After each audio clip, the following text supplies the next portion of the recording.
Yep.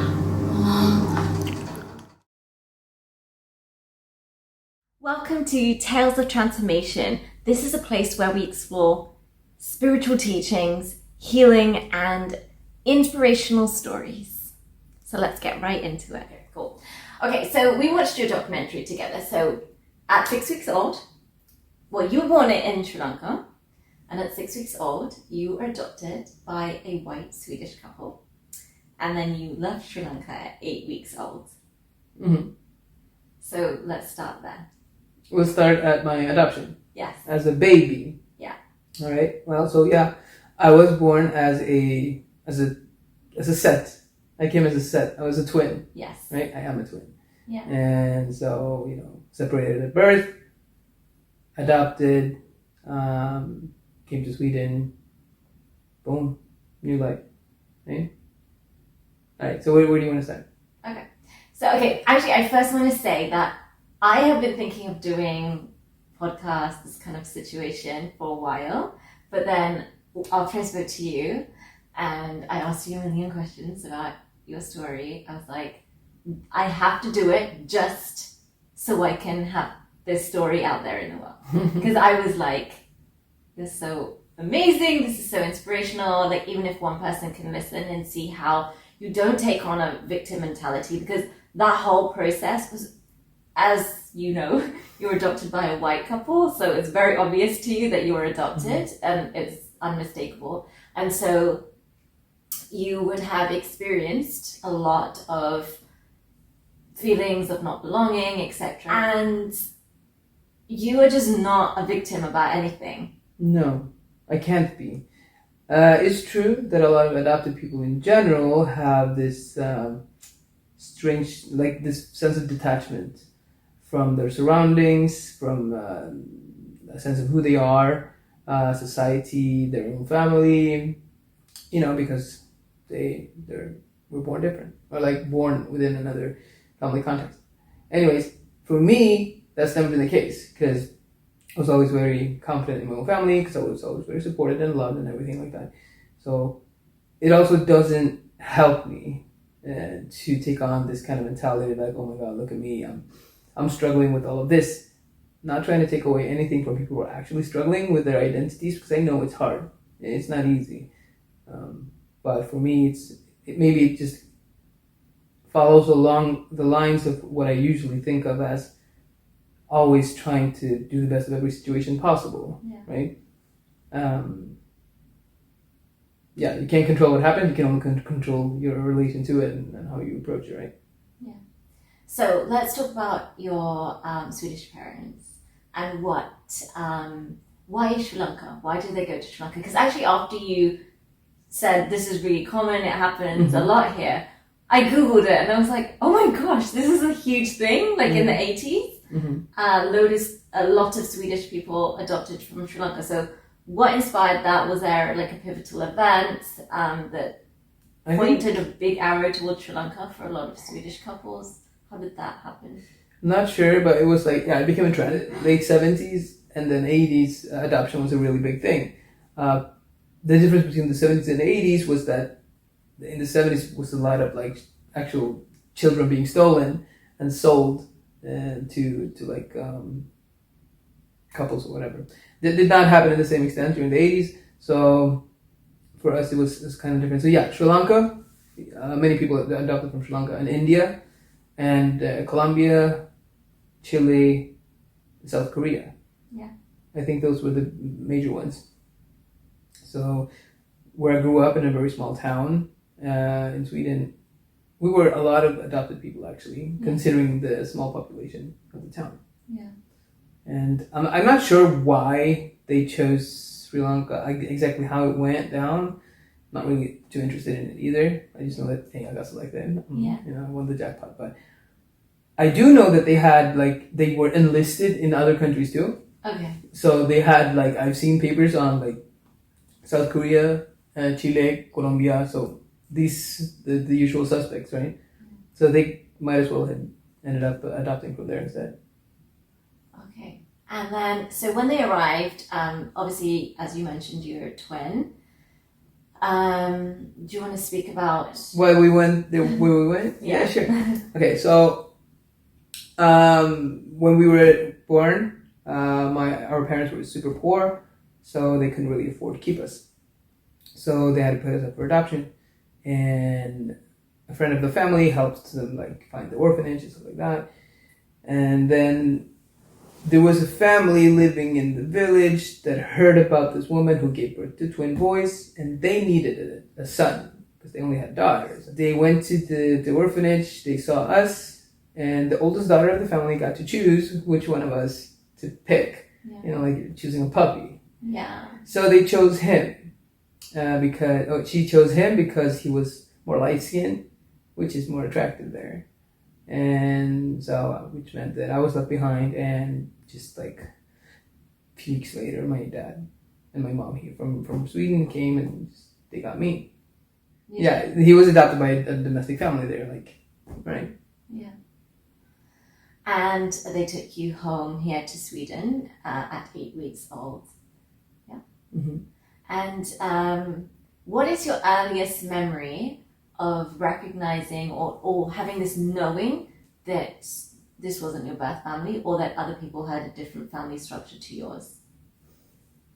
I think it started up in like school or like preschool, because I don't have any like clear memories of it. I do have clear memories of like how I found out that I had a twin brother. Yeah. But like being different from my family, I don't know, because I think it was kind of normal for people to, like, since were many adopted, right? Yeah. So it wasn't that uncommon. So people didn't really talk about it too much. Yeah. You know, it was just a thing. Also in Sweden, people don't really comment too much on each other. You know, we stick to ourselves. Yeah. And so I don't actually have any recollection of when I realized I was different, because it's so normalized. You know, it's normal if you grow up with a set of parents. That's your parent. You don't really think about looks, because it doesn't affect your relation to them. So yeah. And what was your experience at school? Because I know you spoke about some racism and things like that. Yep. I mean, not in the beginning. I was fine. Yeah. It wasn't until I became a little bit older, like when I was around 10 or 11, that's when, you know, people started noticing my skin color more in a negative way. Because all of a sudden they started making these connotations, these associations with my skin color and other like similar skin colors, usually Africans. You know, that's what that was their go-to thing, because they hurled the N-word at me all the time. And I was like, aren't you supposed to use, like, finally, like when I was like 13, 14, I started doing some research. Like, I don't like them using this word, you know, directed at me. So surely there is a racist slur they can use that is appropriate. So I would teach them about the P word. Right. They didn't get it. So instead I was like, you know, you might as well, like, cause I'm more Asian, I'm Asian, right? I'm not African, so it doesn't make any sense that you would use that slur against me. You know? Okay, just for the audience, we do not condone the use of any of these racist slurs, but we understand what you're trying to say. That it was almost like you started to distinguish like yourself in the whole spectrum of like when I finally like started to, when I got these slurs hurled at me, and like I was becoming the other for them, something else, something that didn't quite belong, even though we had the same upbringing, even though we shared the same culture and traditions and everything. That was still something different. And what I tried to do was kind of try to own the problem by deciding which racial slur they would use towards me. Okay, that's really smart. Yeah, but it didn't work that well. So we watched the documentary together. We haven't explained this. So what year was it? This was in 2012. Okay.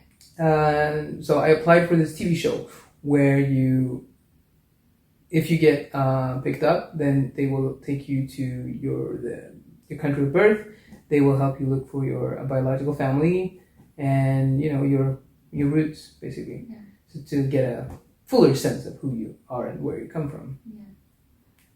And I was fairly confident that I would get accepted because I gave them the whole separated at birth twins story. Yeah, it's quite unique. Yeah, and I figured that's going to sell. They want to make a TV and I wanted some family, so hey, let's make a trade. Yeah. My sister also, who's also adopted from Sri Lanka, she also applied for the show, but she did not get picked up because she was born in the 70s. 70s, as we talked about, was a lot of child trafficking, like, stolen babies. Yeah. Basically. So probably she's one of them because there's no documentation on her.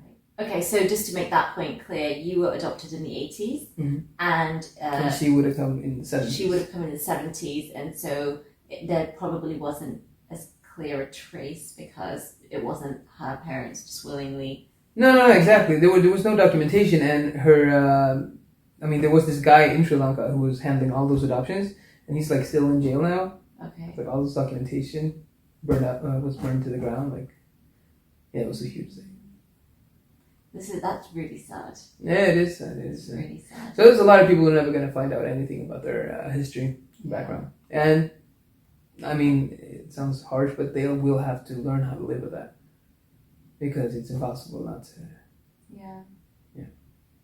So yeah, I got accepted to the show, and they came to the small town where I used to live, interviewed me and my parents. And then just the day after, we flew to Sri Lanka. Yeah. Do you still find it emotional when you watch it? Actually, yeah, I've seen it so many times, but yes, I do. At times. Yeah. At times, not when I see my cousins or whatever, but maybe when I see my brother. Yeah. For sure. My mom, yeah. Yeah.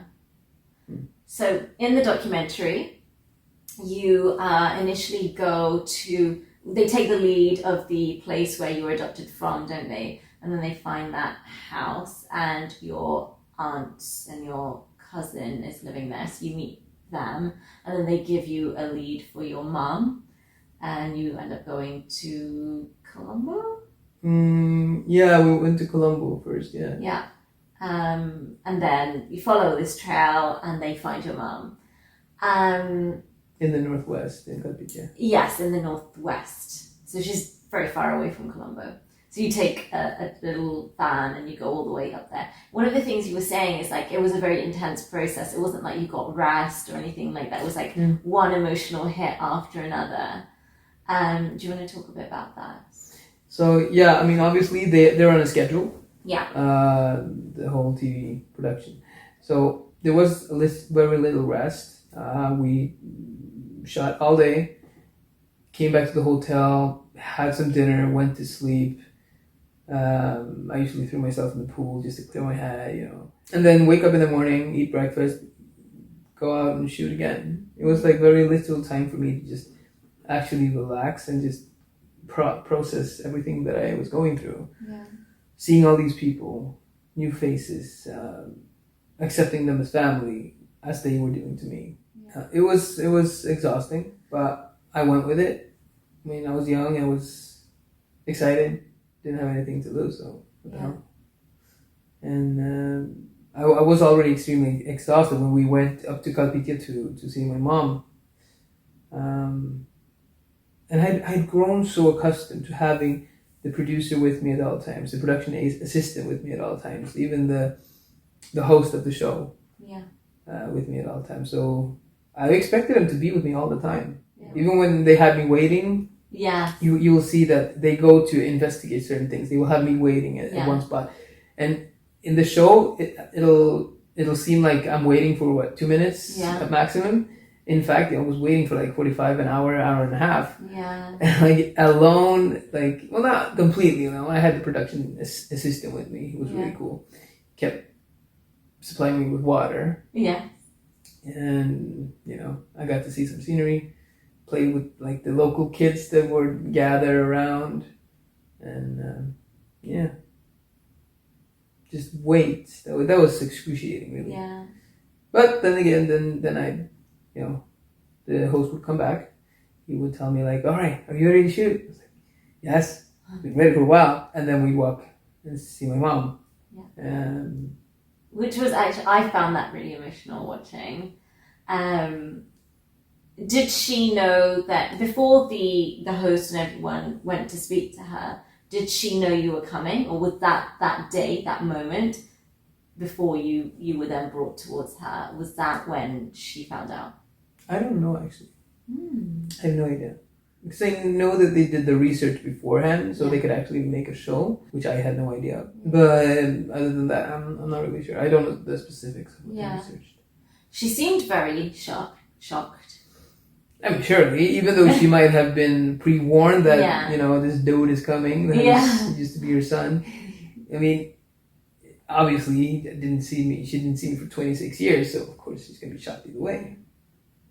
But yeah, it was intense, and... She fainted! I was so not prepared. I was prepared for, like, a hug that would last a little bit too long for my comfort. I was prepared for that. But not that, like, when that hug finally ended and, like, we're looking at each other and, then she just kind of rolled back her eyes and fainted in my arms. That was just, no, that was too much. You say that there would be a hug that would last a little bit longer than your comfort. When I watched it just seemed so natural. Oh yeah, it was. Yeah. I mean, that was my going in, that's how I was thinking. Yeah. But when you're actually in it, it's something else. Because you just immediately connect. Yeah. It's very strange. Yeah. You just immediately, it's your family like that. It was a genuine moment. And it wasn't uncomfortable or awkward or whatever. It's just like how could they anticipate that you actually faint? That's great TV for them. Of course, nobody's gonna help me. They just want me to suffer just a little bit more than probably they would help me anyways. Yeah. But then my sister-in-law, I guess, came with some water and splashed it in her face. Yeah. But you taught me something. What did I that if the person faints in your arms, I'm not supposed to just coddle them or like whatever I did. You're supposed to put them flat down and raise their legs. Exactly. To increase the blood flow to their brain. To get the blood going to their brain. Yeah. Because all the blood is away from the brain. That's why they're, it's almost like... Where they're fainting in the first time. Yes, exactly. So you want to reverse that process. So yeah, bit of medical emergency / first aid training. So she said a few things that... Because one of the things I was thinking about when we were initially talking and you were telling me about this story before I saw the documentary is... I just couldn't stop thinking about her experience. And because you've obviously been adopted, you've got a whole new life and that's all you know because you're a baby. But for her, she carried you for, 9 months inside of her. She's given birth to you. She's created this bond and this attachment to you. And she's had to make this really excruciating decision. And then... Times two. And not only is she missing... you and missing your brother, she's probably also thinking about, well, how would their connection have been? And they didn't get to be brothers together. And what about their connections with their other siblings and her other children that she has? I hope that she didn't have to think about that too much. Yeah. Because that would have been horrible. Yeah. I hope she managed to make a clean cut. Because otherwise, how could you go on? And one of the things I thought of that I said to you was that moment must have been the answer to 1,000 prayers. Mm-hmm. Yes, and she did tell me a lot of these things. Like, at first she was still like clinging on to me. Like when she regained consciousness, went right back to clinging on to me, and like she started crying and talking about like how it wasn't her fault. She had no choice but to give us up and stuff like that. And it's like. She started off saying all these things. I didn't ask. Yeah. But she started off with these things, meaning that that's probably what she's assuming that I want to ask about. Yeah. Like, why would you leave me and stuff like that? So probably that's something that she's been thinking about for so long that, oh my God, he's probably wondering why I would give them up. But no, that was not even close to my question. I didn't really have that many questions. What I wanted was more for her to know that she made the right choice. Yeah. I was really happy about it. Yeah. Because my life is awesome. And I remember she said something like, oh, you got your dad's height, but like her face and her features. Yeah, that was really nice. That was really nice. Yeah, because, obviously, growing up without being able to see yourself and your parents, you do want to know, like, where do my features come from? There's this thing she said, when you guys are sitting down, she's on the chair and you're kind of in front of her. She said something like, before it hurt to eat, and now it's better. I don't know if you caught on to that. Because you're listening to a translation too, right? Oh, by the way, she cannot speak English, so you, just so the audience knows, you communicate with her through a translator. So you can rewatch that bit. I'm pretty sure she said that. Like, it was very quick. I pick up on these things. No, I never knew. Yeah, she said it hurt to eat, and now it's just like better, like just to see you. One of the things she did say that made me kind of, I don't know, I don't know how it made me feel happy and like kind of sad at the same time, because she said that now she can die happy. Yeah. She felt that now she can die, and I'm like, still kind of young. You're not supposed to die. Yeah, she looks young. Yeah, she looks good. Do you know how old she is? No. Yeah, she's I think she should be around 70-ish, 65, 70 maybe. No way. So like that was 2012. So that was like 10 years ago. I mean, so then she would have been in her 50s/60s. 50s or 60s, yeah. She looks great. Good genes. Non-aging genes there. Yeah, see, that's what I wanted to know. Okay, let's talk about that, because he wasn't there. He wasn't in Sri Lanka, although he had been adopted by a domestic family. So then they found that family, they found that mother, they found those siblings, right? And then they said, he's in Dubai. Yeah, that pissed me off. Yeah. No, really, that really... Because then we'd been shooting for so many days, right? Like a week. And just this whole intense process, never ending. And now they're like, no, you can find him, but you have to leave the country now and go to another country. I'm like, dude, come on, no. I wasn't even prepared to go to the next house, and now you're sending me to another country? Come on. It was like this close to throwing up also during when we were shooting that scene. So, yeah, we went to Dubai. It's the hottest place I'd ever been to. You know, we had like 53 degrees. See? Did I tell you the part where all these people in Dubai asked me to sign autographs for them? Why? They thought you were... They thought I was like a Bollywood star hanging around with the film crew and the clothes I wear, and, you Yeah. know, all tattooed and stuff, and ears to ears. And so yeah, I was like, yeah, sure, come here, I'll sign for you. Your twin brother actually knew you were coming. So he knew this because they had to do the research to check there is something to actually follow. They're not going to send you to Dubai for for nothing. Fun. So he knew you were coming. He didn't know until that point that he was adopted. Yeah. So obviously for you were adopted by white Swedish people, and so the story was obvious from day one. But for him, he was adopted by a domestic family in Sri Lanka. So it was much easier to blend in, and so for him, he didn't even know. Even though they didn't share the same ethnicity originally. Yeah. Since it's him and I are Tamil, and his adopted family is Sinhalese. Yeah. So for his whole life, he believed he was Sinhalese. Yeah. Also, but just only the fact that like he's adopted and they never told him. Yeah. I would have been pissed off. Yeah. You can't do that. You can't. I mean, you have to, if you want to preserve the integrity of the relationship within the family, be honest and truthful. Yeah. So, but they did what they did. Yeah, and we don't know why. No. Also, and culturally, it may, Yeah, it may be associated with shame and stuff like that. Yeah.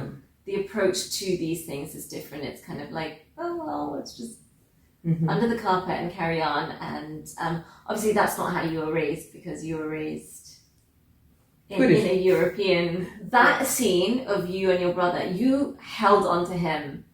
Like, it was like you were so relieved. It was like a part of you just found. And I don't know if I'm putting words into your mouth. Well, you're putting the correct words in my mouth. Yeah. It's true. That was the most vital or most important moment in my whole journey, because I kind of found my other half, Yeah. You'd shared like a room space. Yeah, we used to be bunk buddies, We used to share, be roommates in there and shit. Like, really, it felt like both me and him understood immediately what was going on. Yeah. And like, we really became brothers immediately. Like, yeah, I felt the connection with my mom immediately too. Yeah. But this was another level, me Yeah. and him. Really. And we're not identical. No. we're Definitely no, I'm way hotter. But we do have the same temper. Temper or temperament? Both. I mean, because we have had our fights over the years. Yeah. You know, we have not seen eye to eye on certain things, and Yeah. I mean, it takes time to cement a proper Brotherhood. Yeah, it does, and we had to like capture 26 years within like a couple of years lifespan or whatever. Like no, we managed to do it. We still learning how to be brothers. Yeah.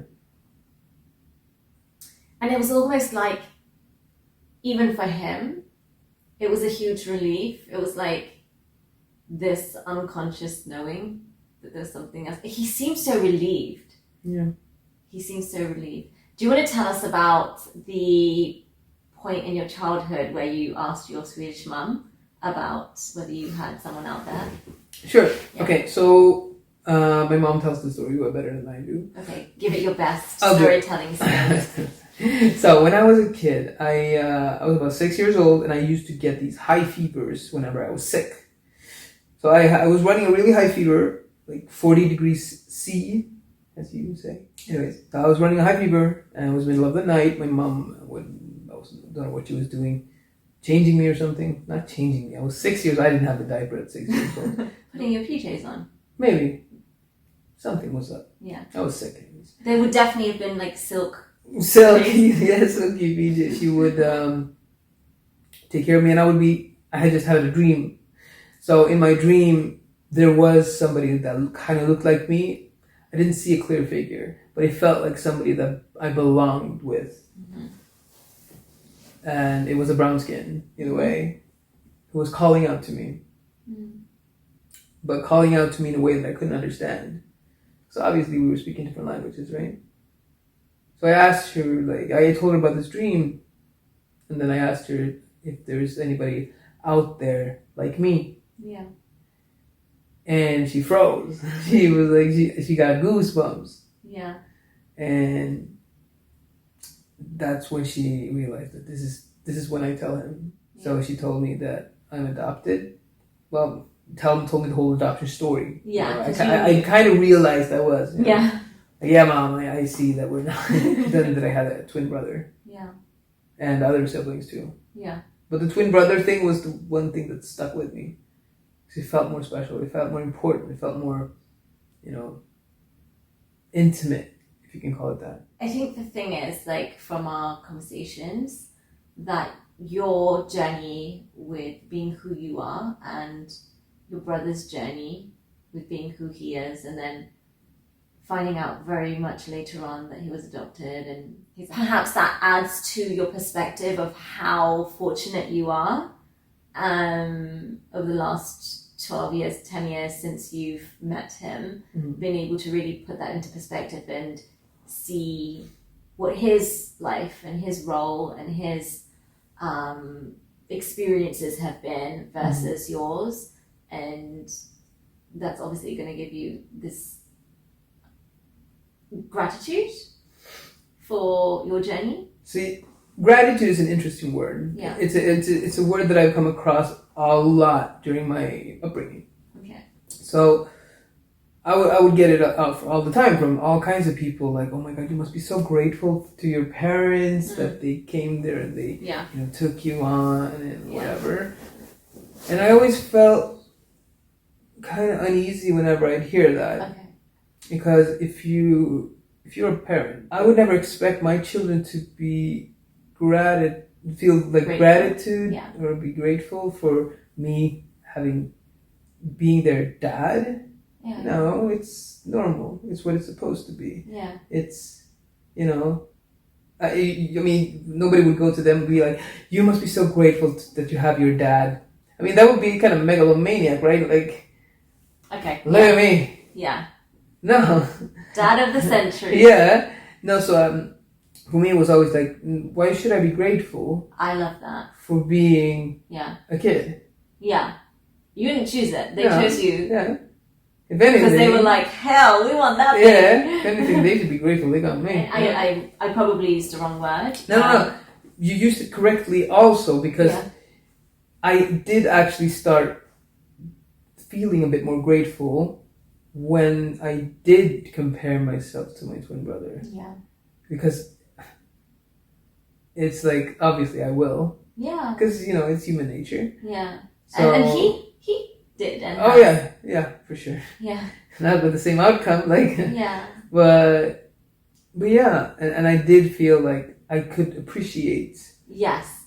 my life more. I could appreciate what had been given to me, the possibilities I have here, and all my memories and experiences I've had, and their travels I've done. Yeah.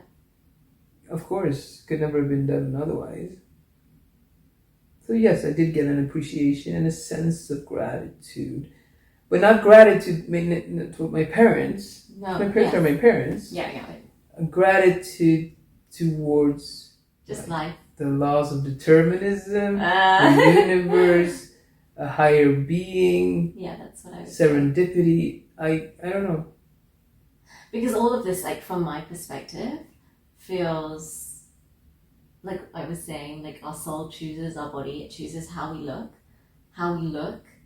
and the context in which we look that way, like being Tamil in a white country, being Tamil in a white family, all of these things will shape the way the world receives us and interacts with us, the way we receive the world, our expectations of ourselves and what we can expect of others. Certain privileges allow you to ask for more, expect more.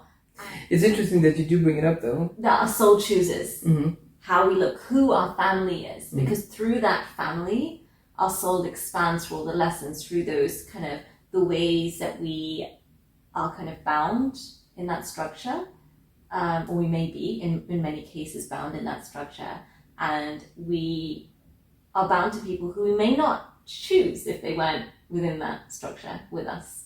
And through them being who they are, they act as like a mirror and a portal at the same time for us to evolve certain aspects of who we are, or to forget certain aspects of our purest essence and our blueprint that we came here with, and then to remember it through our journey of life and all the other interactions that we have.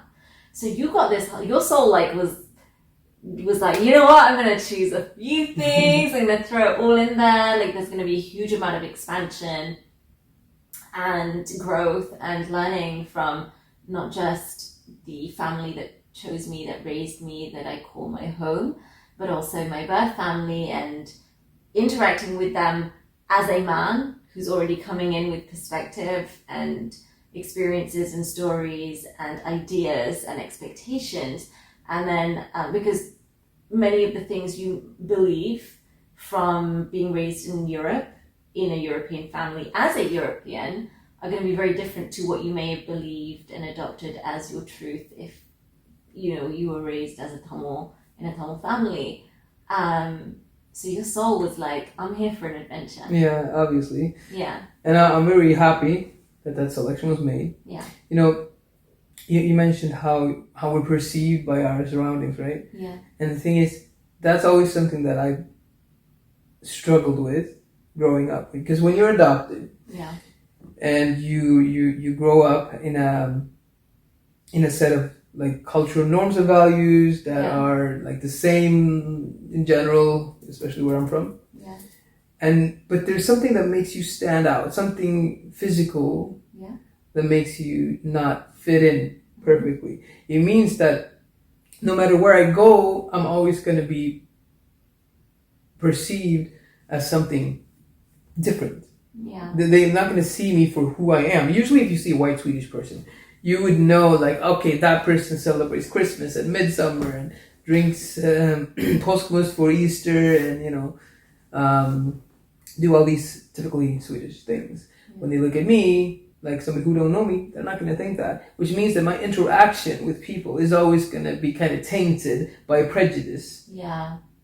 That's something I always work very hard on. Mm-hmm. So a lot of adopted people, either they go the bang-on, full-blown Swedish way. Yeah. Like they will embrace every cultural single aspect of the Swedish culture, whichever country you're in, and just manifest it to the max, Yeah. right?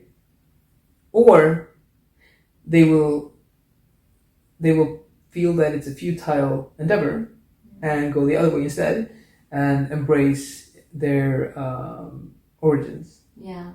They can change their names back to something like their birth name. They can a lot of them marry partners from that country and just tries to de-Swedify them, so like program them from the Swedish upbringing. Me, on the other hand, I did neither of those two. Mm-hmm. Instead, I sought to create Dani like me. I tried to make myself out to be as distinguishable as possible. I'm not supposed to be able to blend in. That's not me. No. I'm supposed to stand out wherever I am, both appearance-wise and personality-wise. I had to do that because it was either doing that or keep living a life where I'm never going to fit in anywhere and actually try to do it. But here I'm creating this persona, this with this huge ego, not in a negative way, but somebody's very aware of himself and his surroundings and his position and his relationship to his world. That it's going to be impossible for anybody to ever take anything away from me. Yeah. In that regard. I think I'm there. Talk about the abandonment wound. Okay, so I do believe that so a lot of these things that I'm talking about is from, like, I started writing a book some years ago about the identity creative process for internationally adopted people. Yeah. I put that on hold now because it requires a lot from me to finish it. Yeah. And I feel like I'm not there right now, so I'm just putting it on ice and I'm going to finish it in a later stage. Yeah. But all of us who have been separated from our birth mothers suffer from some kind of abandonment issue. Yeah. So I think that that's something that we carry with us. Yeah. And very unconsciously. We don't know about it. Yeah. Until it starts exhibiting itself, like manifesting itself in really weird places, oftentimes in romantic relationships. Yeah. So I know a lot of adopted people. Mm-hmm. And we do have this thing in common where we can shut down our emotions, which is horrible for the people we're with. Mm-hmm. And we can also be very cold. Like, we can shut down emotions, but also be like almost we switch around our emotions, like we turn them inside out in a sense. But we're also very durable. That's the thing. We can handle a lot of shit. Yeah. Like, we can take on a lot of stuff, and then hopefully as a person you're self-conscious enough to know how much you can take. But yeah, we do have abandonment issues. So breakups, we're not great at breakups in my experience, me or my friends. And because that's when these abandonment thingies will resurface, And yeah, I think we need to be just aware that we have them, and it's gonna affect us whether we want it or not, whether we'd like to think that we're invincible or not. It's gonna affect us because that's how we're wired. Yeah. Because we were abandoned. It's not even whether it was by choice or not. Yeah. The outcome is the outcome. Yeah. The outcome is the outcome, exactly. Yeah. It's welcome. I want to add to this because from a spiritual perspective and also from a developmental perspective, infants believe they are a part of the mother for the first 18 months. So their nervous system is formed in relationship to the mother, which is why skin to skin is so important, looking in your baby's eyes, obviously the father too, but you come from your mother. And energetically, you come through this kind of creative portal into this world. So the energy of it, there's this quantum entanglement, there's this continuous connection into the past, present, and future. It's always there.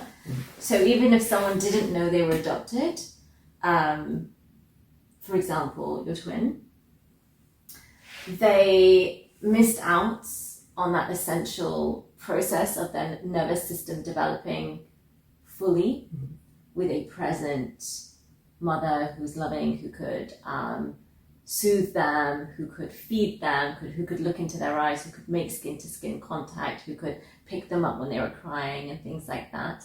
So there is a saying that the body keeps a score. Your body knows that there is this kind of break or this disturbance in the development of the nervous system in those first 18 months.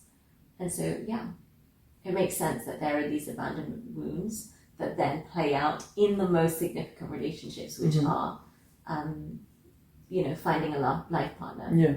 And I mean, this doesn't mean that we won't be able to function as individuals. No. Doesn't mean that we're going to be like weird social outcasts. No.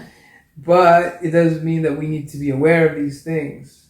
And I'm lucky because I have access to these philosophical tools and stuff that I use in order to understand the world I live in, and all the things that are happening to me and to people I'm relating to. I do have access to that toolbox of all these great nifty philosophies, right? So for me, it's easy to analyze and distance myself and not be too invested into like drowning myself within these different problems. Yeah. But I think more people should investigate about how they can, how do I cope with these issues? Yeah. What do I need to cope? Like, do I need more understanding? Do I need like professional help? What can I do myself? Yeah. Okay, talk a bit about the identity creation process, because you love Italy. Yes. You're fluent in Italian, Almost. Swedish, obviously, and your English is obviously impeccable.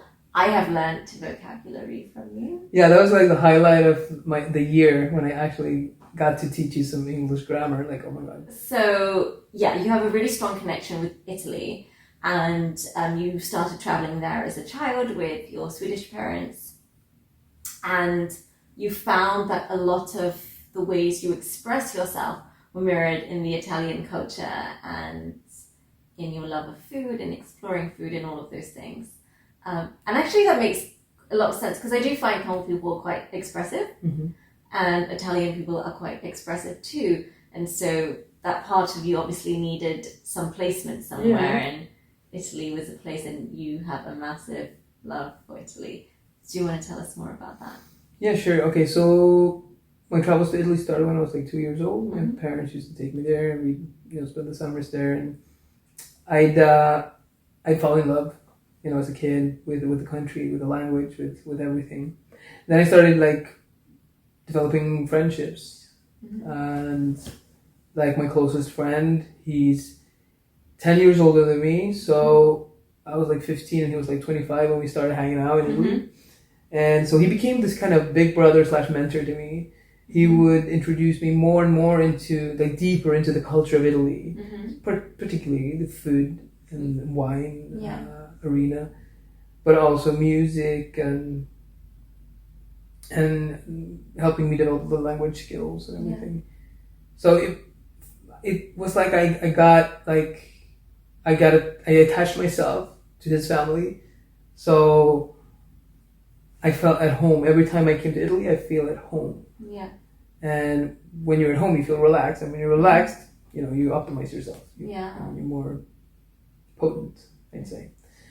But yeah, I've made Italy a part of my identity. It's been a part of my upbringing. So obviously it's something I want for my kids as well. My hope was that my children will start like learning how to love Italy like I do, and getting an appreciation for the culture, for our friends there. And that's my best friend there. He has a kid now, so they got to meet as well. And the next generation is creating an identity and using Italy to do it. It was easy because I was always there. Yeah. It was also something different, so I could actually stand out a bit more, and it helped me. Because as you said, they're more expressive in Italy, right? Yeah. Swedish people are not, though. Obviously, Italian people being the way they are, and me actually having a need to be expressive in a way higher degree than my Swedish friends and family. Yeah. And so that allowed me to do that. So obviously, I'm going to latch on to the Italian identity as much as I can. And that's a part of me. Hi guys, we are back after a break. So I did notice that I keep looking at the camera whilst Dani is speaking. I am not ignoring him. I just need to keep checking that the recording hasn't stopped. So I'm not ignoring him because it'd be really annoying if we were talking for ages and it had stopped filming. Yeah. So the last thing that we spoke about was you really forming this sense of identity and attachment and connection with Italy. Mm-hmm. And I do think you're actually downplaying it because you really love Italy. Like, you're really into it. You love the food. You're well practiced in quite a few dishes. Oh, yes, I do. The Italian kitchen is where I do my best work, I'd say. I love cooking, and I like showing others how to as well. Yeah. You know, that's one of the things that actually I take pride in my formed identity is my cooking skills, because I am fairly good. Yeah. And so the cooking thing, I think, really actually has a significant role for you, because you've tried to develop your Tamil cooking skills too, right? Learning dishes, that you are learning like different Tamil ingredient names in Tamil. Mm-hmm. Now, I like some ingredients I knew from since a long time. Yeah. Vangayam, takali, onion and tomato. Very important. Yes. Tani also, water. So the whole Tamil thingy, cooking, it's like, it's very hard since I don't have anyone nearby who can help me, right? So a lot of times it's been like studying all these tutorials and just trying to find the right ingredients and the right roasted curry powders. And we own the same curry powder. We do? Yeah. That's really nice. Yeah. No, I think I can. I'm fairly good at making appam. I want to learn how to make dosa. Oh, and I'm pretty good at making like lamb curry. Mm-hmm. Mutton rolls? Yes. And cutlets. Yes, it's true. Fish cutlets, yeah. My rolls are really good. They're very good. I've brought them to work several times and people are going crazy for them. Yeah. I've also made appam and sambal to bring to work. They want the recipes, they want everything. When I see you, when I talk to you, I feel like I'm interacting with a Tamil guy. Mm-hmm. And I've said this so many times. Yes, yeah. I don't see you as anything else. I don't see you as a Swedish person. Like, I see myself as Tamil before British. And I see you in the same way. Even your mannerisms, I feel very comfortable being my normal Tamil self. I see you as a Tamil guy. I see you as a Tamil man. Do you see yourself as a Tamil man? The thing is, when I'm talking to you, I do. Because I've never done in like 36 years of living. I haven't. All of a sudden you come along and now I feel Tamil. It's, I feel like a coconut. I told you this before. Yeah. I consider myself a coconut. I'm brown on the outside and white on the inside. And the whiteness is not to be confused with like Nordic whiteness. No, it's the Italian whiteness. It's mozzarella white. I think there's a part of me that is always going to want to be very Tamil. I think it's ingrained in me. It's something I can't shake. Yeah. And it's dependent on the social context. Again, who am I in the eyes of others? How am I being perceived and what is being reflected back at me? Okay, like when I was growing up in Bollebygd, in the small town where I'm from, they didn't see me for who I was, you know? And you see, like now you see me as a Tamil person, right? So that's being reflected back at me. And you understand a lot about the whole identity stuff. And, you know, so automatically when we engage in conversation, I will feel that. And I will embrace the Tamil in me. Mm-hmm. You know, I guess it's also a matter of like the different masks that we put on, depending on the context. Like we're not the same person talking maybe between us, you and me, as we would be talking to our grandparents. We shift our language, our mannerisms, our everything in order to fit in the given social context. I like this. I'll be Tamil. Yeah. I can be a Tamil guy now. Just here? Yeah. Or like just always?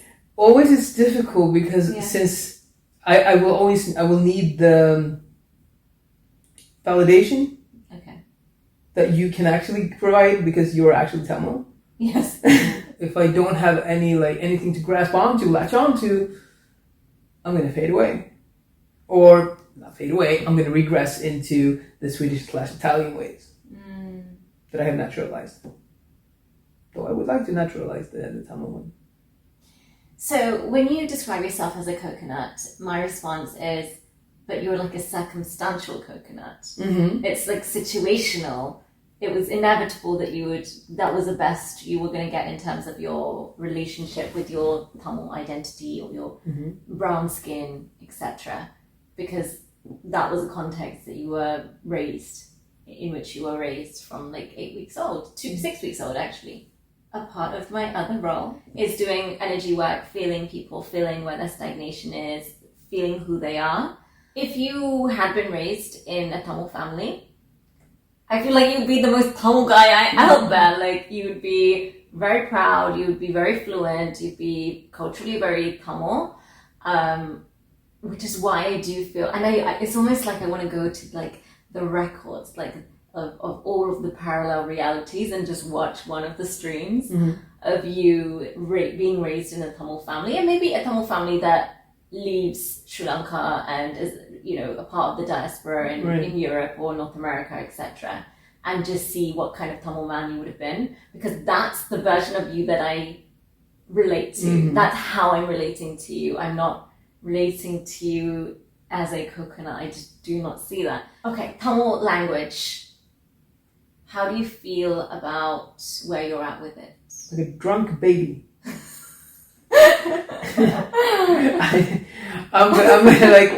I know certain words, I know certain things, but I'm very good at language, so I have an easy time to learn. All I need kind of is the core of the language, and if I have the core, then it's gonna be easy for me. Like in Italian, I've always had it in me, so it was easy for me to build on, right? Then when I learned Spanish is so similar, right, to Italian, so it was easy for me to learn Spanish. I started learning Portuguese a few years ago, and it became so easy for me as well. So, but Tamil is definitely a priority for me now. What am I doing about it? Well, actually, I need to know what I actually can do about it. So I would like to, because you told me something about the alphabet, like that it is fairly easy to... Yeah, it's fairly easy. I think if you know the sounds of the first row and then the first letter of each column, then you can form the rest of the letters and you'll know the sounds, and then you can start reading. And I guess when you can read and you know what the sounds are, your pronunciation will improve, your vocabulary will improve. I think it's a really great place to start. I have this weird habit of when people say stuff, I'll write it on the top of my mouth with my tongue. Really? I always do that, or I'll write it like this on my hand. I've always done that. That tickles. I tried it. I've always had this habit. That makes sense though. Maybe that's why I have a really good memory, because it's like I have this notepad. Yeah, because when you do that, you're connecting it to your muscle memory. Yeah. Right? Because you're actually doing the letters and everything. Yeah. So not only are you hearing it or taking it in other ways, you're actually writing it in a sense, and then it connects to your muscle memory. That's exactly what I did at university. When everybody else were writing on their iPads and computers, I was noting and writing down everything manually. Yeah. Because I could feel the information going in easier. Yeah. Okay, that's really interesting, because then we're talking a little bit more about consciousness too, and how everything is formed from within consciousness. Consciousness is in everything, and everything is in consciousness. And so, the whole awareness of the universe is in every single one of your cells.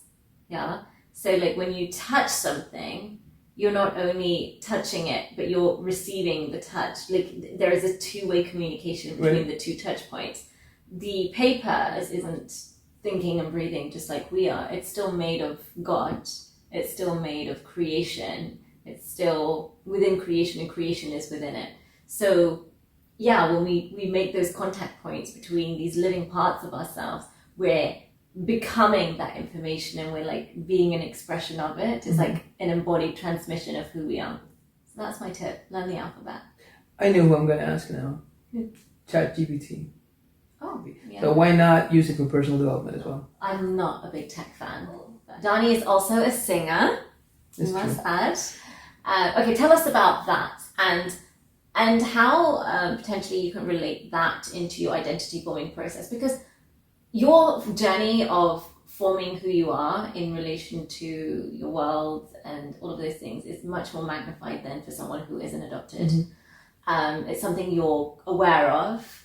You have a lot of self-awareness and why you do what you do, and the ways, the different things that you've experienced, or different hobbies you've taken on, or different roles you've played, have played a role in creating this version of Dani. So tell us about the singing, how that happened, and how that supported you in your identity creation and what that means for you today. So, okay, I didn't really know that I could sing until very late. Yeah. It was one of my old music teachers who were like, yo, you can actually sing, Really? So, but it wasn't until later on that I've actually embraced it. Growing up, I was like in my late teens or early 20s, I'm not sure. I was, with my friends, we were discovering music and all of these things. And for some reason, I had been so associated with like African people by the people I was growing up with. Okay. I'll be that person you want me to be. Okay. So I started listening to a lot of hip hop. Yeah. Wearing the baggy jeans. So I just became who they expected me to be, because it was easier for me to just give in and be what they expected me to be rather than keep on fighting the same fight every day. So at that point I had given up. Not given up, but I had shifted the ways I was viewing myself. Right? So I started listening to a lot of hip hop. Can I pause you? Yes. Okay. So I want to say a few things, because I know there's going to be a few points that I want to add to. So the first thing is, in London, or I think in a lot of places where it's very multicultural, I do feel like there's this very beautiful amalgamation with Black people and Asians.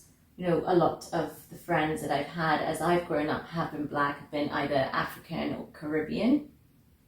And their values and the way they relate to family and all of those things are so similar. You just almost feel at home. So it's really interesting that that was the projection that was put on you, which of course isn't fair, but that was your experience. We just have to work with what your experience was. But it's really interesting because actually for me, I was always very comfortable with Black people. It feels like family. And the other piece about this identity was being projected onto you and you were being placed in this box, and eventually you just settled into that box and said, okay, let's see how it feels to look at the costumes that are in here and the way it might feel to be whatever it is that they're telling me that I am. But of course, you're going to evolve out of that, because you'll know that that is just an extreme of the pendulum swinging. But when you come out of that, you almost, and you return to whoever it is that you are, or you feel yourself to be in that next evolution, you're carrying greater wisdom about who you are by discovering who you're not. And it's almost like by discovering who you're not, by really trying on that costume. I don't mean costume as in just clothes and that whole way you carry it. By trying on who you're not, and this can apply to anything. It could apply to a certain set of behaviors or beliefs even.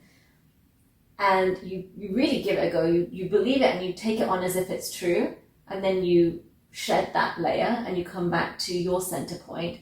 You're now in the center point, because before you held beliefs, you were off center because you held them without perspective. But when you allow the pendulum to swing, you take on that embodiment, that transmission, and then it comes, it swings a few times and it comes back to the center.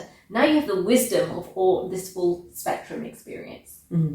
So that's just a little bit of teaching. So through the process of elimination, you get a fuller perspective of who you are. Yeah. But you have to embody it. Sure. As if it's true. Because then you carry that wisdom and you're so much more grounded and rooted into the truth of who you are without defending it, without ever needing to defend it anymore. Whereas when you start off, it's not just you, I mean, all of us, we're defending it that this is right, but we allow that pendulum to swing. We get this new perspective and we go, I just am this. Mm-hmm. And I know that I am because I've explored being other than what I am. And I think that's where a lot of people struggle with themselves, where they're forming this whole identity around a wound and this personality around protecting who they say they are, being unwilling to allow any parts of them to die and rebirth into different things. They can come back into who they actually are. And I think that makes for an uncomfortable life experience. I was talking about my road to singing. Mm-hmm. Okay, so obviously first we were starting off like exploring the hip hop because it was also very close to me. I started trying to rap and stuff, and I was fairly good at rapping. Okay. So we would write music, I would rap, and people would be like, wanting to hear my stuff at parties and stuff. But then I realized that actually singing, I'm actually better at singing, and I prefer it. Mm-hmm. And then I started actually going to a vocal coach. So apparently I had good raw potential enough to, he wanted me to work with him. And very short thereafter, I got my first like big gig at one of the arenas in Gothenburg. I was supposed to perform all of a sudden for like 60,000 people. And I barely made like 1 or 2 gigs in front of 10 people. Yeah. So that was really a lot. That was like a lot to take in.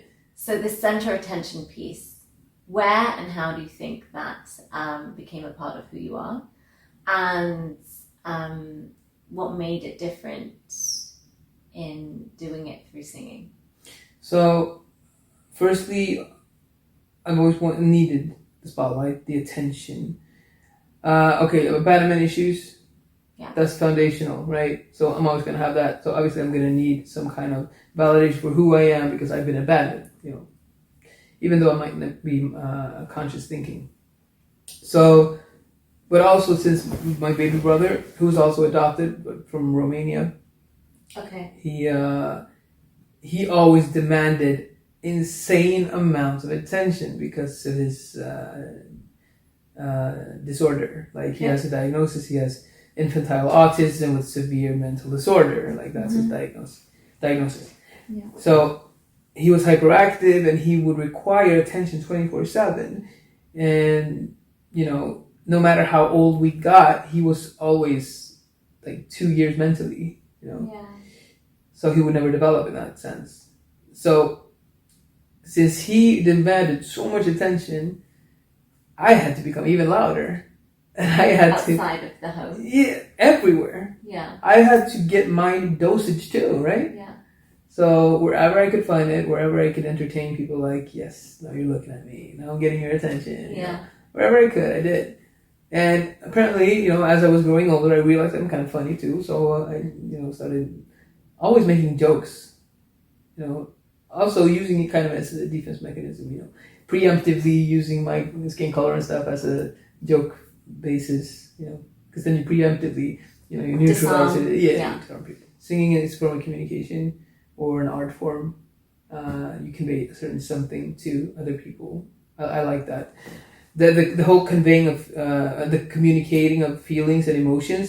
That's like the core. That's what I'm into. So it could be singing, but it could also be podcasting or whatever, because that's what I really like to do.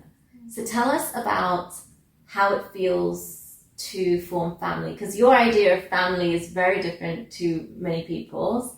How does it feel? So you have this adopted brother from Romania and others, and have you selected other people outside of your adoption unit, your adopted family unit, who you've also created a relationship and called them your siblings or any other family titles? I see where you're going with this. So obviously, me having my brother, like, he was adopted when I was like 5 years old. Okay. So do you remember him coming home? Uh-huh. How was that? Strange. It was like getting a new pet. Oh. The thing is, like, he couldn't walk, so he couldn't even crawl. Oh. And he was 2 years old, so he'd always been like chained up to a bed, literally chained, and just like had some baby formula like once or twice a day. Like he was bones, like, you know, he barely had any. He'd been chained up in his crib. Not in your family. No.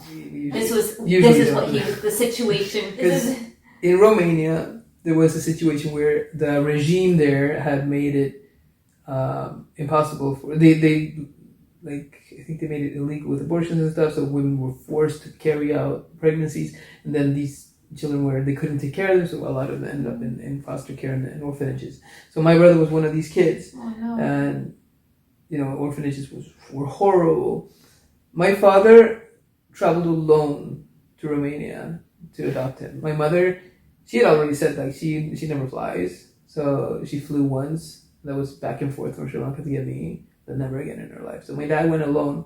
I actually found his journal that he kept, like his diary, from that time when he was down there, and I read it. And did you ask him? No. Oh. I felt entitled. Okay. No, but he wouldn't care. He wouldn't care because this is your dad, who's very stoic, and exactly these things happen, kind of vibe. Okay. So he wrote these things, like I said, like letters to my mom and me, but he kept them in a diary, so it was never sent. Okay, like it was more his way of processing things. Yeah. And imagining as if he was speaking to yourself and your mom. Mm-hmm. Yeah. And like the things he wrote were like, I didn't, like, my dad used to work like all his life at the docks. Like he was like a pure like working man, you know, like working class hero type thing. Yeah. But my dad, when he had a pencil in his hand, he was a poet. Like I would never have known. He was writing all these beautiful things about how he missed us, and he was painting very vivid pictures when he explained what it was like where they were in Romania. And yeah, it was nice to read that, to get a glimpse into what it was like to actually adopt from Romania, and what it was like traveling there, and what my brother escaped, kind of. But yeah, so when he arrived, he couldn't walk, he couldn't crawl, he could only stand on kind of his all fours, and kind of just rock back and forth. Very sound sensitive as well. So like babies crying, dogs barking, that sets him off. Like, yeah. But then again, I loved him. I've always loved him. Yes. Okay. Yeah. No, I protected him. Yeah. All times. I have extended family, but extended family that I would call family, because I have a sister,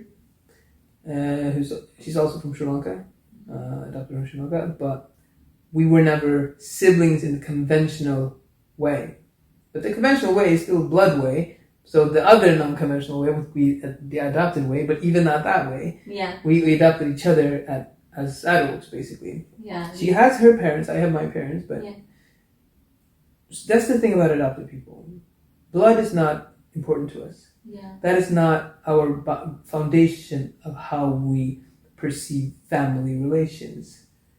There's actually a really interesting sociologist who write a lot about this. Her name is Jane Karsten, and she also speaks a lot about like how blood or sustenance or substance is used a lot in how we create families. So in the West, it's all about blood. Yeah. Right. But in Eastern countries, it could be about sustenance. So what you eat, if you share food, like the way you eat, if you eat with somebody, then you become family because you eat the same things. So that's how you create family bonds. But like I said, adopted people, we don't have that blood thing going for us. So for us, it's more about the performative in family. Okay? How we act to one another. How we love each other, how we care for each other, all that. That's family for us, because we can't begin to comprehend what blood is until we get children of our own. So that's what we did. We adopted each other, and her kids just started calling me uncle, and I became an uncle. Be done, because this is how we see each other, anyways. And what? So was that just you declared it and you like spat on your hands and shook? Yeah. Oh, that was how. More or less like that. Yeah, it wasn't like an official process. No. With paperwork. No, of course not. So, but our parents and our families are very aware of this, so they count us as siblings, as we've said. Yeah. Which is it's cool. I didn't expect even my relatives and stuff to talk about her as she's my sister. I didn't expect them to do that, but they do. Tell us about your name and the journey of your name. My name, also a very important thing when you talk identity. Yeah. So when I was born, my name given to me was Rohan Kumar. Yeah. Obviously my parents wanted me to be Swedish, so they gave me a new name. They let me keep Rohan Kumar in the passport, or Rohan only, either way, and gave me the name Daniel. So Daniel Christopher Rohan was my new name. And I grew up being Daniel. And it wasn't until when I entered some kind of small life crisis in my teens, where I was exposed to too much racism, too much bullshit, too much horrible things that were coming my way, that it was my closest friend at that time, who was a badass, by the way. She was a real rock, properly propelling me through college and everything. Yeah. So she was the one who helped me start rebranding myself, rebuilding myself. Because she was always a very confident person, and I always admired her for that. Nobody could do anything to her. No woman, no man. She was a tiny person, but just her energy and aura and the way she just dominated every room. Yeah. Amazing. I absorbed that. I became that. Yeah. I took that upon me to I need these qualities. Yeah. So then Dani was born. I started calling myself Dani. It was, a nickname I was given, and I started presenting myself to people as Dani. Eventually, I was Dani everywhere. So I was like, if I'm presenting myself as Dani everywhere, why don't I just become Dani officially? So Daniel had to die. The old me, the one who was kind of geeky and more, cautious. And Dani was born instead, so I changed officially, and Dani is something different. So it's really interesting how you talk about the old you had to die, because again, that's coming back to this process of allowing ourselves to be cyclical and to die before we die. Mm-hmm. I think I saw this little reel on Instagram, to die before we die, so that when we die, we don't actually die. We've already done 1,000 deaths in this incarnation, in this one body. And all of that is a preparation for the ultimate death, i.e. the body and the soul disconnecting from each other as our time here expires. But then it doesn't have to be so scary, because you've been so willing to experience all these different versions of yourself, and let it go, to allow that death, to allow rebirth into something new. And it's kind of like you've really put the stamp of it being official, in that big cycle that you've taken with your name, and everything that comes alongside that, because it's not just the name, it's the identity that you associated with Daniel and then with Dani. And like you said, you felt that Daniel was a bit more geeky, a little bit more cautious, and then you saw all of these characteristics that you could recognize. For example, if you're judging something in someone else, perhaps there's a part of you that has a form of that expression that is not having a chance to come to the surface. And so instead of saying, okay, well, if I feel she is this or she is that, and I'm feeling that cringe towards it, maybe there's a part of me that also is like that wants a chance to feel and flow and see what it's like to be that. Or you see things that you admire and that you're in awe of, such as the confidence and the fact that she could dominate any space in the room. And that lights this flame inside of us, that to the parts of us that knows that we are that too. And so in taking on those behaviors, or giving those behaviors that are innately in you a chance to shine, you also had to allow for room for that. And that meant, can the cautiousness and the risk taker really coexist? And maybe there was a transitionary period where it did, but eventually one of those had to die, and it was cautious Daniel. Yeah, his time here was done. Yeah. I'd say. I mean, I thank him for his service. Yeah. I needed to become something different. And going off onto a thing you said earlier of like not feeling like you fully belong in any space, and so it's like just owning who you are, and you're something different, you're something unique. Because I think anyone that's listening might think that you sound quite arrogant, or like, oh, you know, like you're so different, you're so unique, you need the spotlight and all of those things. But knowing you and having gotten to know you, I don't find you arrogant at all. And one of the things you've mentioned to me is when you arrived in Sri Lanka, thinking that, you know, suddenly you'd look like everybody else there. You still stood out. You were towering over everybody because you're quite tall. Yeah, going to Sri Lanka, I was like, oh, finally I'm going to be somewhere. I'm going to go somewhere that everybody's going to look like me. I'm not going to stand out in the crowd anymore. Yeah. I'm just going to be able to blend in and feel and be able to breathe out. Yeah. You know, exhale. Exhale fully. No, I arrived in Colombo in the airport, and it's even worse. People are looking at me even more because I'm very tall. Obviously, I'm 6'1", and I'm wearing all these like my clothing was very European.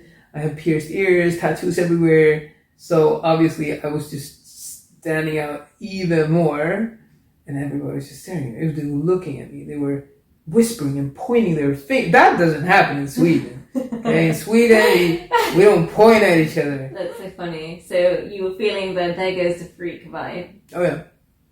So that's when I also realized I'm always going to be the freak though. Yeah. I'm always going to be that one. Unless I find a community of internationally adopted people from Sri Lanka to live with, because then I would fit in. Only then would I truly fit in. Yeah. When I'm with my sister, only then do I truly fit in. Because only me and her can understand each other fully. Yeah. But no. Why not just take the freak role, embrace it, and magnify it, as I'm doing now? Not as a freak, but as something different, as something arrogant, as something that only I get to decide the outcome of. We've spoken about arrogance before, I believe. And arrogance is often very negatively charged. In my world, it's not. It's something positive. In my world, arrogance is when you can let go of things that don't matter. You can be very non-caring about things. Yeah. Kind of nonchalant, you know? You don't have to care about everything, but be damn well sure to care about you and yourself. Because nobody else is going to hold you in the highest regard if you don't. Because we are energetically connected to everything through this massive interweb, spiderweb connections. And so the information we're putting out into the field around us is feeding completely unconsciously the information that is received by the people that interact with us. And so how we treat ourselves is what we give other people permission to do to us and through us and with us. And I think this often presents in a lot of women. They're not fully, wholeheartedly, unapologetically choosing themselves and who they are and their authenticity and all of those things. And then they're finding themselves feeling unchosen and battling with, you know, work or their marriage, their relationships, their whatever it is, to almost say, please choose me, as opposed to directing that energy and that attention back inwards to say, I fully choose myself. I fully choose all of my quirks, all of my story, rewriting that story, reframing it in a way that actually serves you. Which I think you're really good at.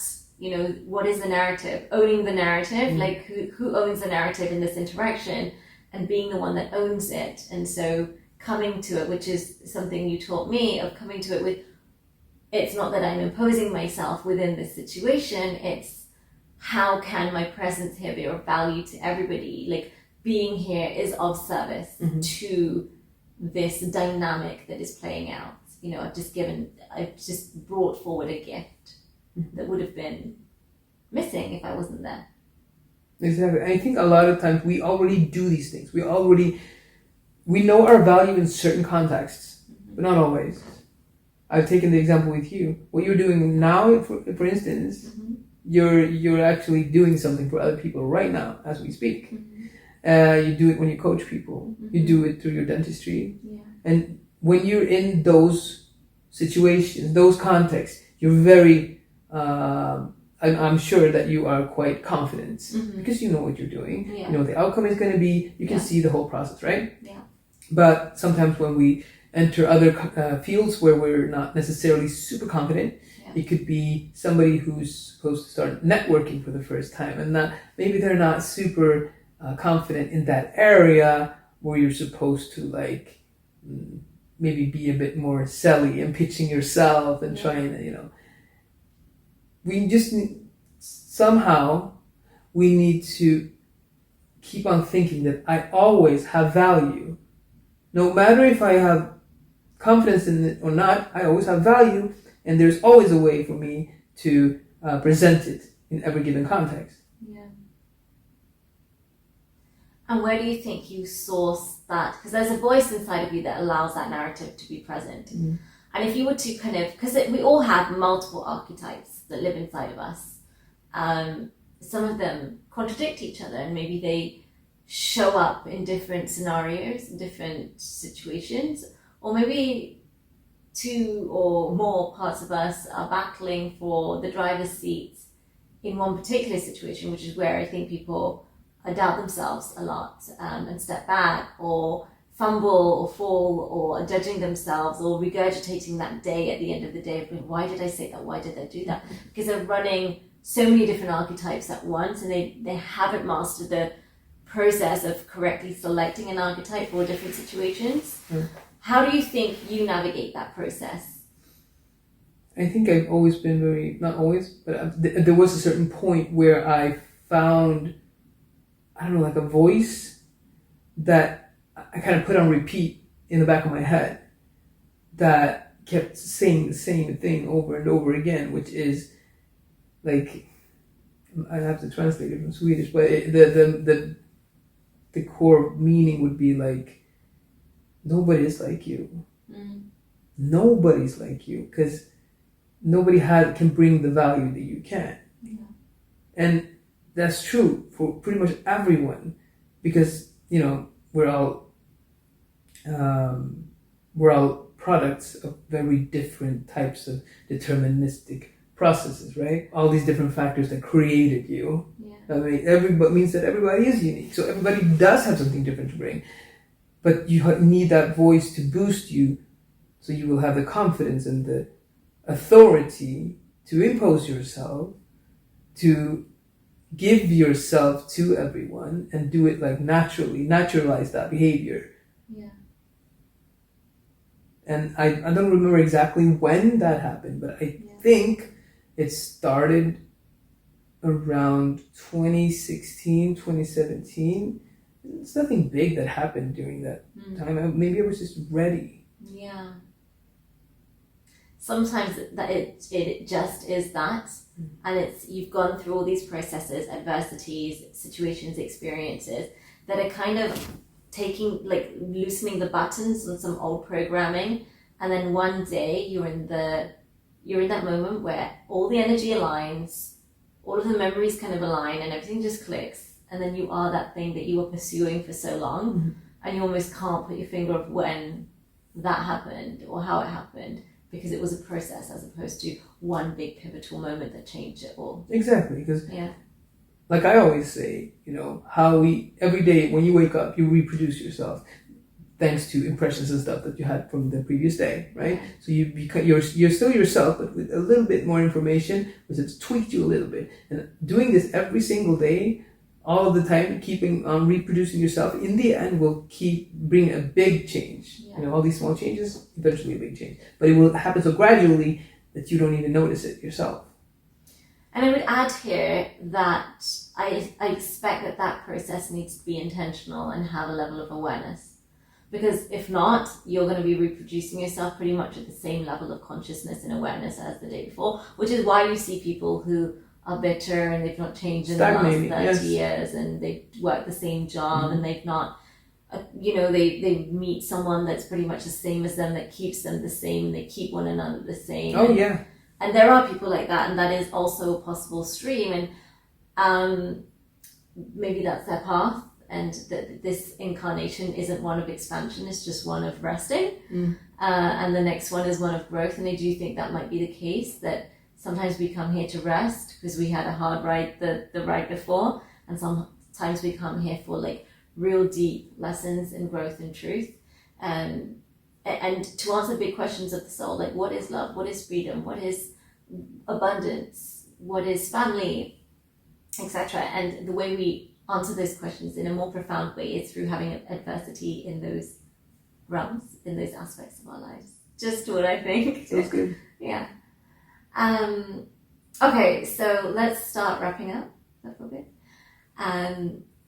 If you could select, so we were talking about these infinite parallel realities. There are infinite versions of you, of me, of everybody, and there are infinite versions of those versions within those infinite versions. There's just, it's the infinity of it is just infinite. So if you could select a stream of your, I have an idea. Okay, let's talk about your origin story. Mm-hmm. So if you... Origin story, like I'm a villain? If you want. Okay. I feel like I need to read the origin story that I wrote for you. Okay. Yeah? But before we do that, because that's a treat of my storytelling abilities, before we do that, so on these infinite parallel realities, what would you have liked to have been raised in a Tamil family? If so, where would you have wanted that to have happened? Do you prefer that you have been raised in it? Like, there's no hate or shade or shame or anything to what has played out for you. But if you could choose and you could literally like go, I'll have that one, in infinite potentials, what would you have chosen to satisfy who you wish to grow into? Yeah. Well, I suppose that I would have loved to be, I would like to have had like the Tamil thing, but I feel like the way I'm approaching it now, I kind of like it. So in order to be this person I am today, I must have had the right premises, which starts with my parents. Yeah. So I would take them, but they would not be Swedish. Okay. They'd be Italian. And I would actually grow up in Italy. Northern Italy is very important. And it is the best region for food. Really. And I would probably finally, which was actually my dream and my plan, I would study journalism in Italy and become a sports writer and actually work closely with Italian football. Or either that or actually work more with sports management. Yeah. But it would be important for me, for the Dani that I am, to be based in Italy. It's really interesting. So I'm noticing my response to your selection, because I'm so like, I love Tamil stuff. I want every single Tamil person to feel the same way. And I'm like, how dare you not choose that? So that's really important, and I think really interesting to know and to be aware of that, because we do that all the time, not just you and I, or me and somebody else, or you and somebody else, or all of us humans. We have these expectations of what we think other people should be and should choose. So yeah, it's really interesting that you chose the Italian thing. Over the Tamil, the Tamil side of you. No, because I feel that the Tamil side will come as I grow older, like as I'm maturing, and can approach it in the way that I'm doing now. Okay. That would happen in Italy too. So it's like a soft thread. It's like a slow, soft embrace. And so you wouldn't choose a stream where you're like, you have your parents and they're Italian and you speak Tamil fluently? I mean, is that possible? Then yes, okay, fine. Infinite potentials. You can select that. I didn't know. My imagination was kind of limited here. Yeah. Well, then obviously I would be multilingual. Yeah. Okay. And Tamil would definitely be one of those things. Okay, for a little bit of entertainment as part of this episode. So we have a little running joke that you are afraid of bears.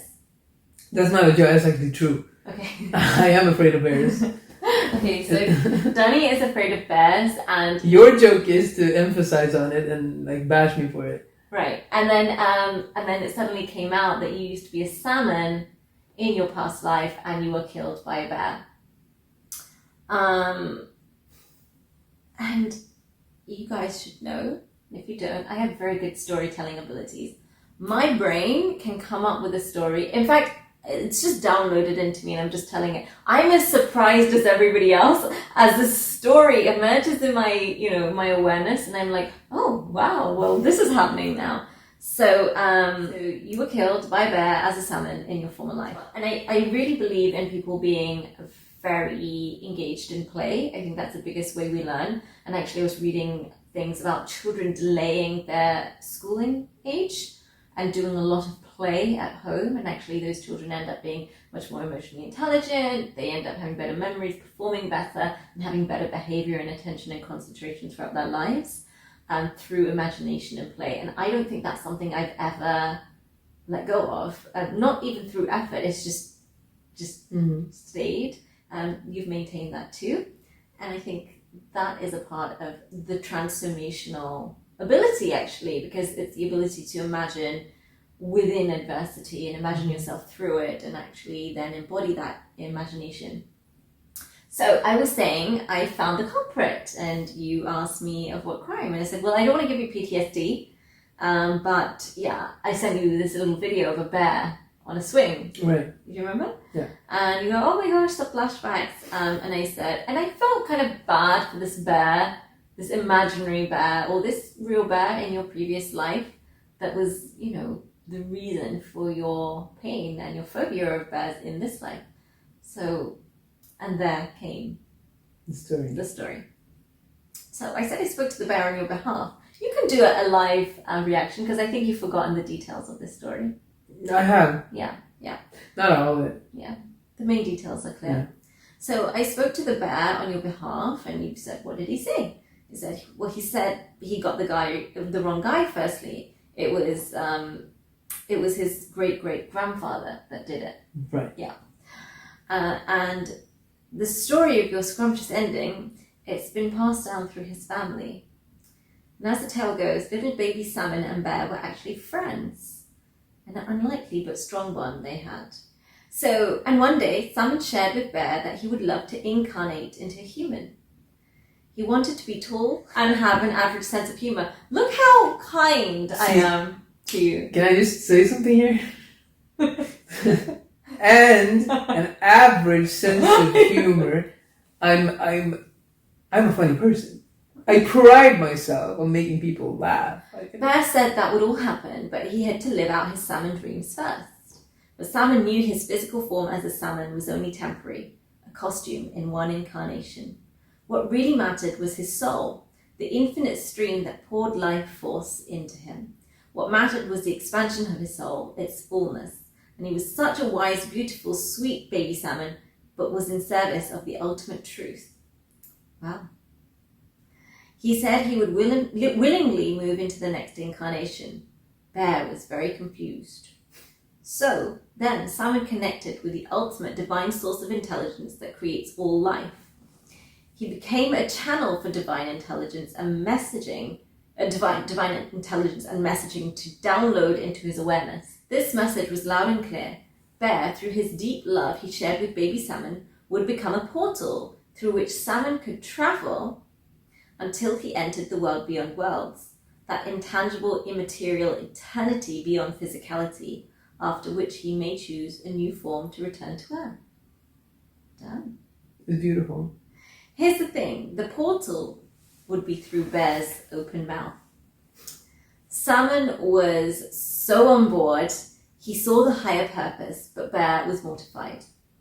How could he facilitate Salmon leaving his life? It felt so scary. But sweet, wise baby salmon explained that death was not something to fear. Wow, so many lessons here. it was the point for which we all prepare when we enter this 3D reality. Guys, you should be taking notes and learning from this. I do have some question marks that are being raised in my conscience as you are reading this. Oh. Yes, because didn't you say that this story had been passed down through Berry story history? Mm-hmm. Right. So, for some reason, the portal is through Bear's mouth, where Salmon needs to jump, right? Yeah. I'm just I'm finding it a little hard to believe that they're being totally objective and truthful, when in fact maybe bears just wanted an easy salmon treat. Do not listen to this. Previous salmon. Yeah, previous salmon. Okay, please let's continue Yes. the story. So it's a point for which we all prepare. So death is a point for which we all prepare when we enter this 3D reality. Bear was adamant that he could not comply, and they started bickering. In the meantime, Salmon's brother, who had been watching in the distance, could see the fight, but not hear it. He never approved of Salmon's relationship or friendship with Bear. After all, his brother was a salmon and he was a bear.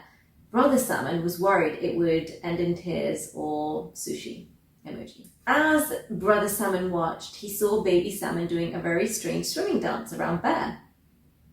Little did he know that baby salmon was summoning a portal. All he could see was his baby salmon brother swimming back and forth and Bear raising his claws and growling into the air, which was all part of the magical ritual baby salmon was summoning. Right. Bear had eventually agreed to support his friend in being the portal, as they'd made a pact that in every incarnation they would be besties. Brother Salmon became very concerned and frantically started swimming towards the scene. He thought Bear was going rogue. As he approached, baby salmon was flying into Bear's mouth. From Brother Salmon's perspective, all this water was thrashing, and it seemed as though Bear had propelled baby salmon towards him. In an attempt to save his brother from bear teeth, Brother Salmon launched himself towards flying baby salmon, hoping his little slippery body would be pushed away, but both of them went flying into Bear's jaws. Bear, feeling baby salmon fly into the portal, immediately shut his mouth. In an instant, baby salmon turned, met his eyes with his brother, and there was a beautiful exchange of love. And in that moment, Bear's closing jaws went straight through Brother Salmon. Baby Salmon was immediately pulled into the vortex.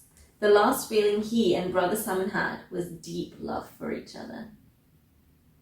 As Baby Salmon left this incarnation and met his brother's soul on the other side, Baby Salmon vowed to take on Brother Salmon's last experience, his cause of death by Bear, as his own phobia, his sacrifice.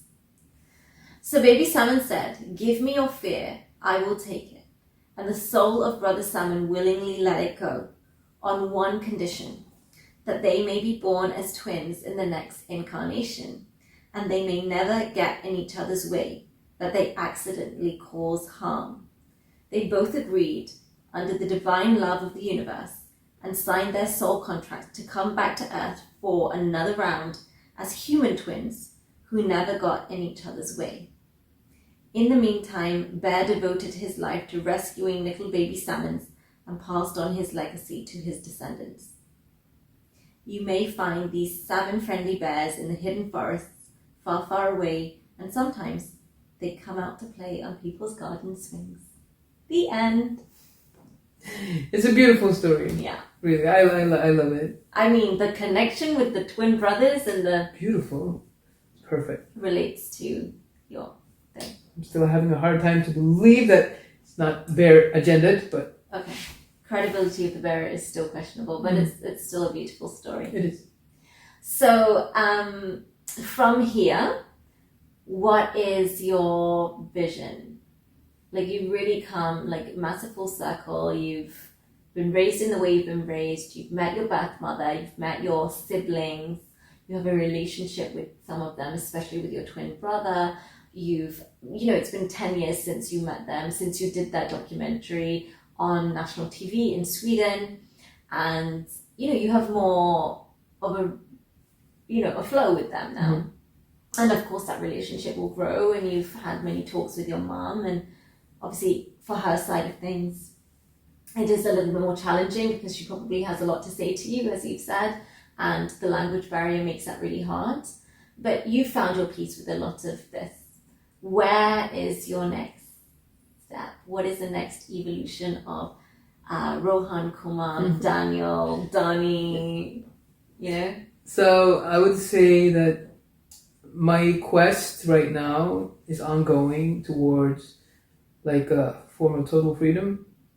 For me, the total freedom means that I am the master of my own time. That's priority number one, to achieve that type of freedom, because if I'm the master of my own time, I can do whatever I want, right? In order for me to then be able to travel more to Sri Lanka, to be able to connect more with my family, to be able to roam freely. And I think we have to be very clear that is a beautiful story. It's a very unique story, but it also doesn't go through all the details of all of the emotional journeys that you've experienced. And I think you have a beautiful way of carrying it in a very classy way, and presenting it in a beautiful way too, and telling a great story. But it's very true that it's not that easy. Right. It's not that easy. And you have formed this man that is Dani, that is classy, that loves fashion, that loves food, that is connecting with your culture of origin, that is very wise and a great reader of people, and has a great career and has been coaching in many different things through your career and your studies, etc. And so you carry a transmission of what transformation looks like and what it can be like, and be able to see that trajectory. And so you are thinking also of, you've started this Presley thing. Do you want to tell us about that? Okay. So I have been coaching people for many years to create just a little platform where men can get advice on how to be the best versions of themselves. When it comes to fashion, when it comes to confidence, when it comes to relationships, when it comes to career choices or whatever. It's all about, I'm not saying that I'm some kind of expert, although I do have that toolbox I previously talked about, where I know what kind of philosophies and like angles we can use in perspective to look at certain problems, and like finally see the possibilities that are there. How can we work with this? How can we just take this one step at a time and maximize your potential? Same goes with fashion. I mean, I love clothes, and that's a bit easier. That's just you looking at skin tones and everything, like what matches with you and what's your personality and all that. That's easy. But so I wanted to start this sprezzi. What does it mean? Sprezzi, it's derived from the Italian term sprezzatura. And sprezzatura means like a nonchalant way of being classy. It's like to make effort to look effortless. Anyways, I'm trying to just build something there, like some kind of inspirational page where people can become the best men, where men can be the best versions of themselves. I guess we will finish with, what is your message to the younger version of you?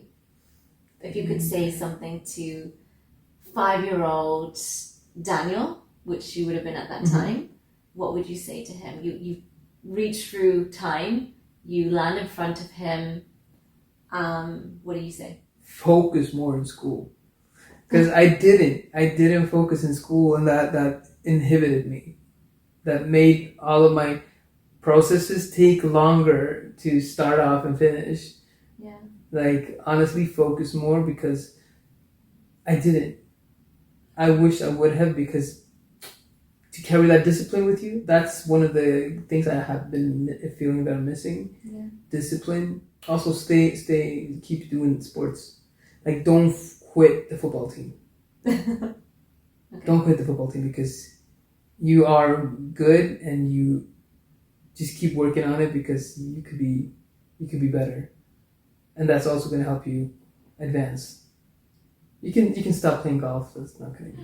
And one message to men of your age who might feel that they haven't found that groundedness that you maybe have found now, that are in a similar age group to you, what would you say in terms of the starting point? I would say that the first thing every man needs to do is look at yourself and dare to see your own shortcomings and try to see, what do I want to become better at? Like, where do I have development potential?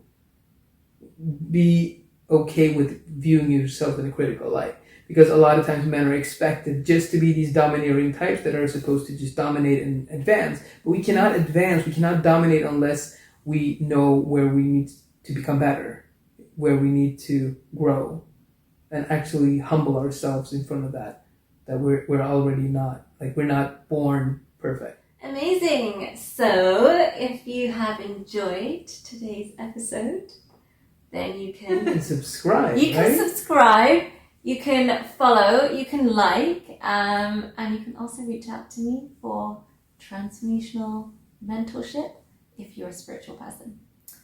Thank you and bye.